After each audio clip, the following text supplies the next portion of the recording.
The 403 forbidden error on Tesco Mobile means your login attempt is being blocked due to insufficient permissions or authentication problems.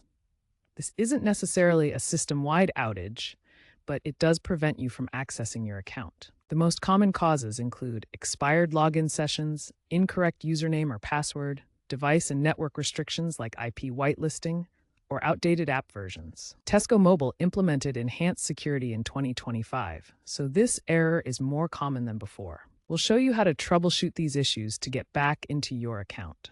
Follow these troubleshooting steps to resolve the Tesco Mobile 403 forbidden error. First, ensure you're using the latest version of the Tesco Mobile app.